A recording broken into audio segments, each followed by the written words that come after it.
Selamat ketemu kembali guys pada pertemuan kita untuk membahas tentang obat-obatan.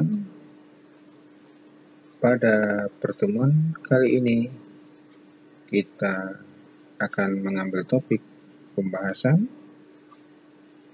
adalah berobat tanpa resep, amankah obatnya? Topik ini sengaja kita angkat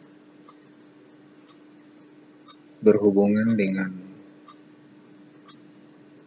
obat.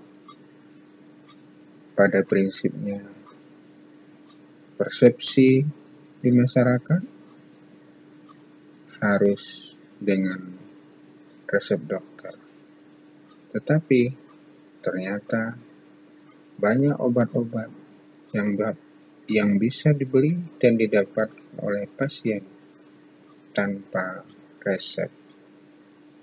Obat ini diproduksi oleh pabrik, diperuntukkan untuk dibeli sendiri oleh pasien, digunakan sendiri, dan obat tersebut ternyata aman digunakan.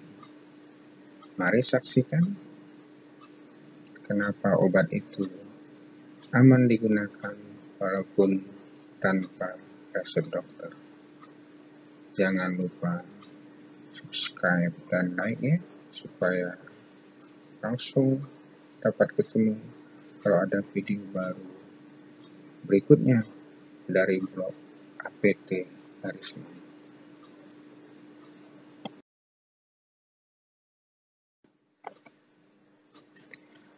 Bagaimana supaya obat tanpa resep tersebut aman digunakan? Aman digunakan bila kita memilih obat bebas atau obat tanpa resep, disebut juga dengan obat OTC, harus dipilih berdasarkan komposisi dari obatnya. Jangan memilih obat dari mereknya. Justru itu, ikuti uraian kita berikut ini, sehingga bisa memilih obat dari komposisinya, bukan dari mereknya. Karena masyarakat yang memilih obat berdasarkan mereknya itu adalah korban iklan dari obat, bukan merupakan pilihan obat yang benar.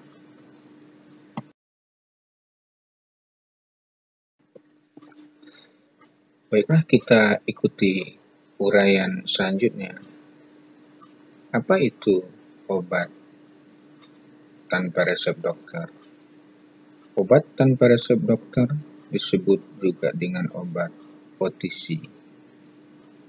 OTC adalah singkatan dari over the counter. Yang dimaksud dengan obat OTC, obat yang digunakan untuk mencegah, mengobati penyakit atau gangguan tertentu yang dapat dibeli bebas tanpa resep dokter di apotek. Cara penggunaannya dan dosisnya sesuai yang tertera pada brosur dan kotak obat yang bersangkutan. Silakan dibaca kotak dan brosur bagaimana penjelasan penggunaan obat bebas tersebut ketika membeli obatnya.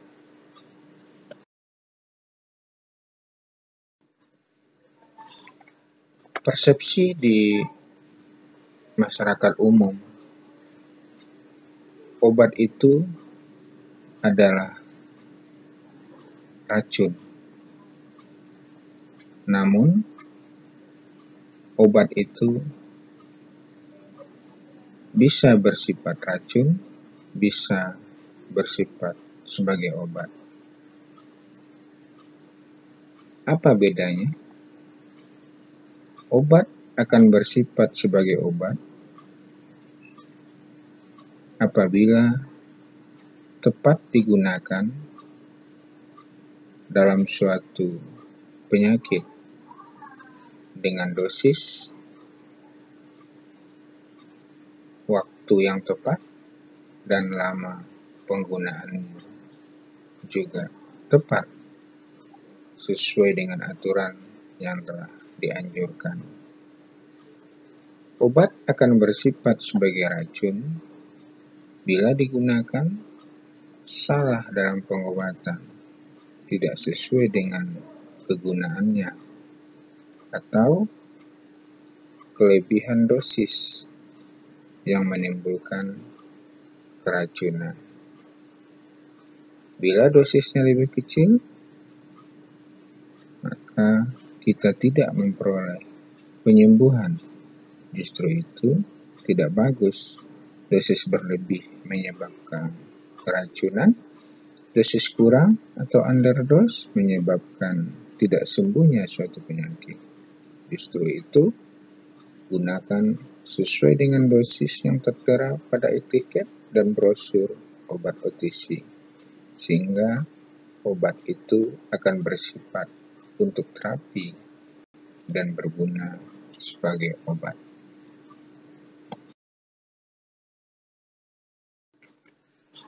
Obat mana saja yang termasuk ke dalam obat OTC? Kenali dari logo obat pada kotak obat. Apabila logo obat pada kotak obat berwarna hijau dibatasi dengan lingkaran hitam, maka itu tergolong kepada obat bebas. Apa itu obat bebas? Obat yang boleh digunakan tanpa resep dokter. Dalam kemasannya ditandai dengan lingkaran berwarna hijau. Contoh adalah paracetamol, vitamin C, acetosal, antasida, maupun obat batuk yang banyak digunakan pada masyarakat.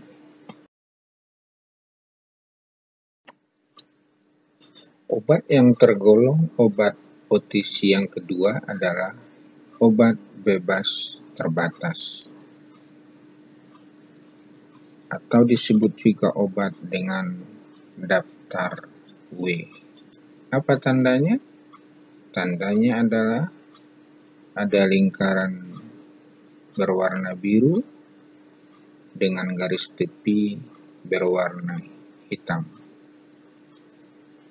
Obat bebas terbatas ini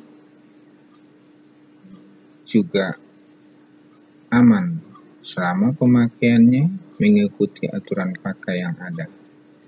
Penandaan obat golongan ini adalah lingkaran berwarna biru tadi, tetapi ada 6 peringatan khusus sebagaimana obat bebas.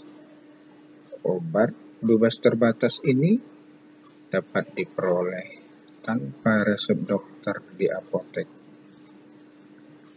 di toko obat.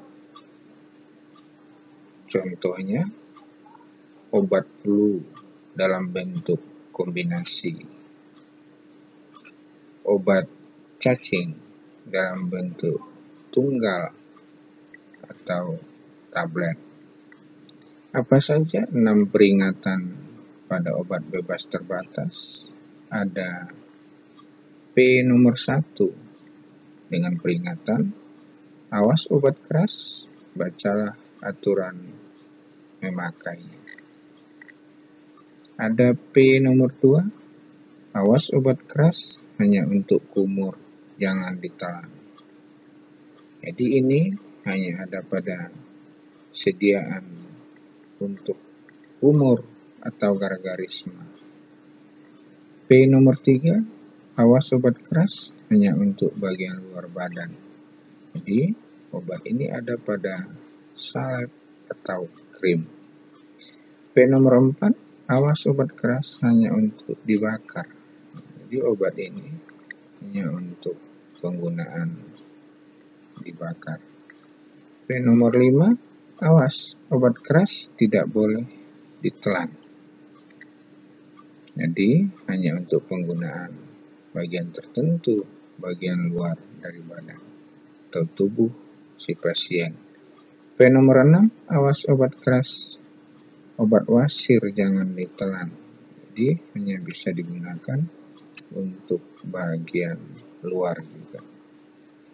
Justru itu, ketika membeli obat, perhatikan di kemasan obatnya ada peringatan nomor 1 atau nomor 2, nomor 3, ataukah nomor 4 atau nomor 5 atau nomor 6. Peringatan pasti cuma 1 pada kemasan, tidak ada yang peringatannya 2. Selamat memilih obat bebas terbatas dan perhatikan tanda-tanda peringatan.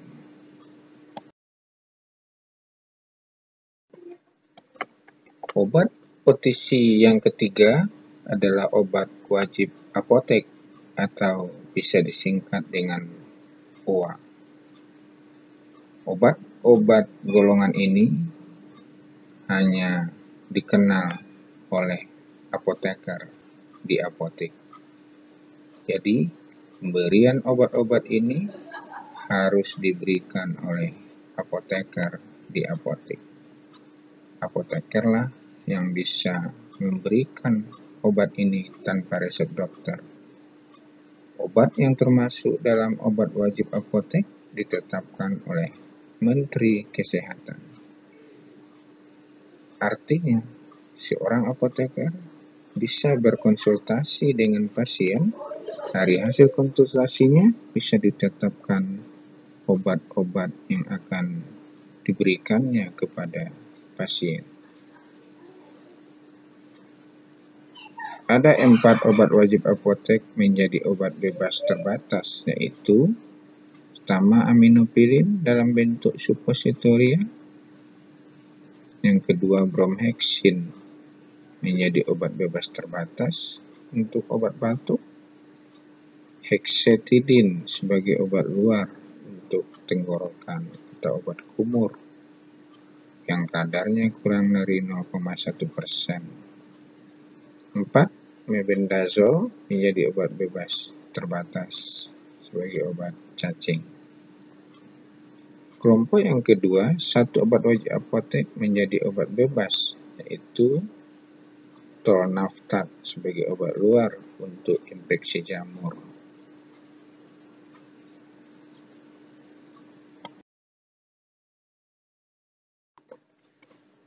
Berikut bisa kita lihat cara atau rute pemakaian obat OTC.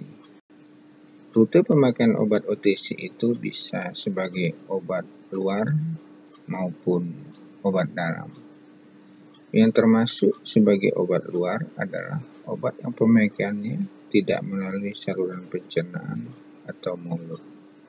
Yang termasuk obat luar adalah salep, lotion, tetes hidung, tetes telinga, dan krim. Sedangkan yang termasuk obat dalam, semua obat yang penggunaannya melalui mulut masuk pada saluran pencernaan, terus ke lambung dan ke usus halus. Contohnya adalah obat yang berbentuk tablet, kapsul, dan sirup.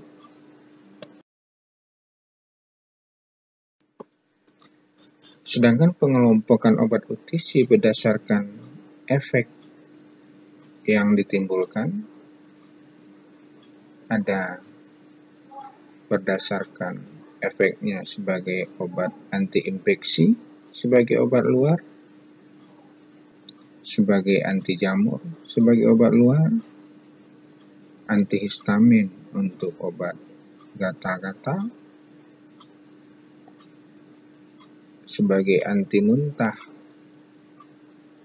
kemudian sebagai obat demam, batuk, dan flu, kemudian selanjutnya sebagai multivitamin. Itulah yang berdasarkan efek. Sedangkan berdasarkan bentuk sediaan, obat OTC bisa dikelompokkan dalam bentuk serbuk, pil, tablet, kapsul, dalam bentuk cair, berupa sirup, larutan suspensi, lotion, dan spray, dalam bentuk semi padat, salep, krim, gel, dan pasta. Kemudian dalam bentuk tetes, tetes mata, tetes hidung, dan tetes telinga.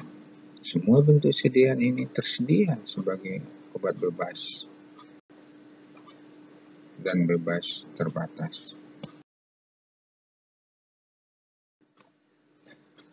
Berdasarkan penamaannya, obat OTC dibagi menjadi 3. Pertama, obat generik. Obat generik adalah obat yang diberikan namanya sesuai dengan komposisinya atau nama kimianya.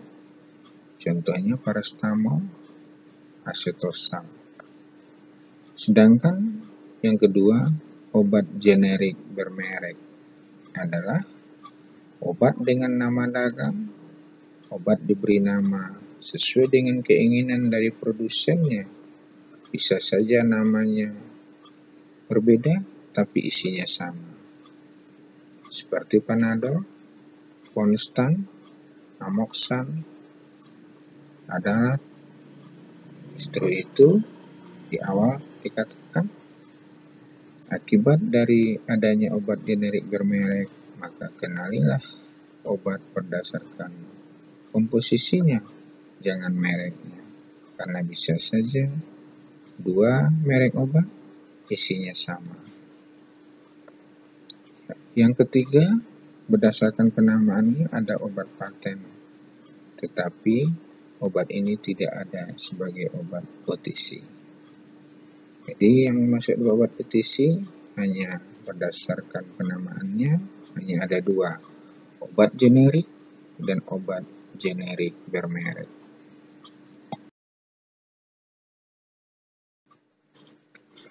Kemudian kita lihat dari judul tadi, amankah obat OTC digunakan tanpa resep?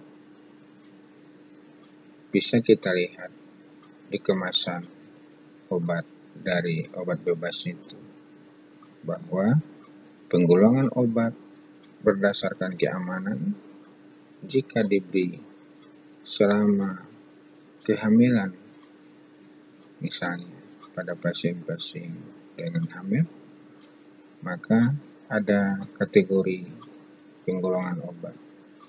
Ada kategori A, kategori B, kategori B1, B2, B3. Maka bisa kita lihat, obat yang termasuk kategori A adalah obat yang telah banyak digunakan oleh wanita hamil tanpa disertai kenaikan frekuensi malformasi janin atau pengaruh buruk pada janinnya. Misalnya paracetamol sebagai obat bebas, aman pada ibu hamil.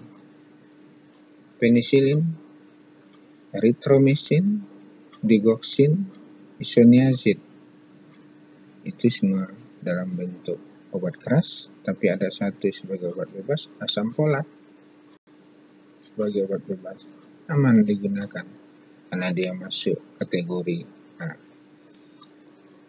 Obat yang termasuk kategori B, obat-obat yang pengalaman pemakaiannya pada wanita hamil masih terbatas, tetapi tidak terbukti meningkatkan frekuensi malformasi atau pengaruh buruk lainnya.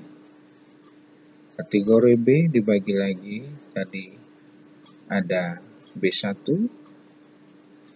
dari penelitian pada hewan tidak terbukti meningkatkan kejadian kerusakan janin. Contohnya simetidin sebagai obat gastritis, dipridamol, spektinomycin.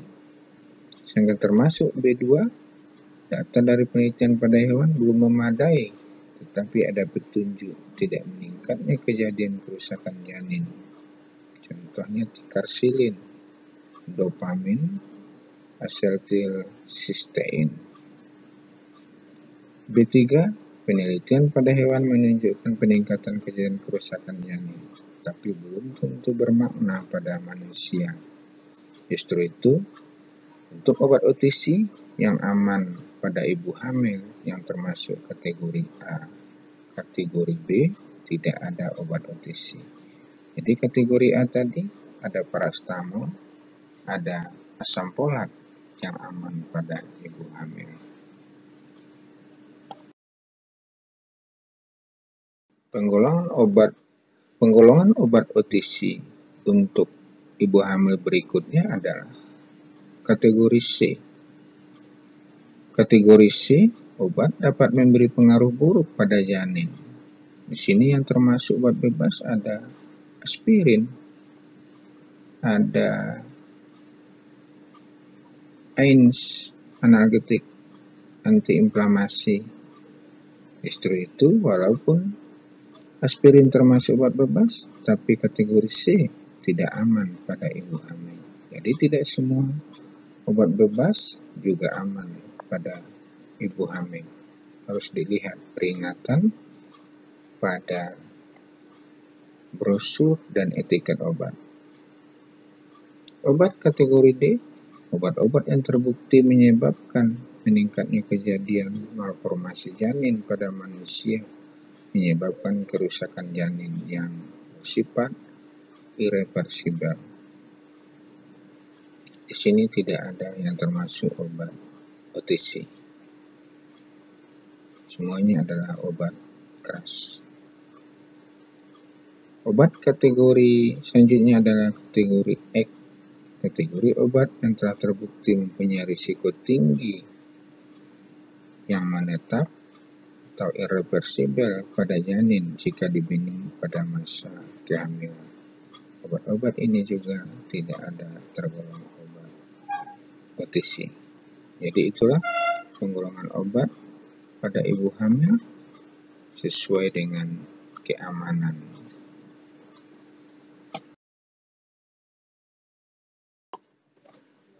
Demikianlah pembahasan kita tentang obat OTC. Semoga dapat memilih obat berdasarkan komposisinya dan memilih obat yang aman digunakan untuk ibu hamil. Terima kasih. Jangan lupa like dan subscribe ya.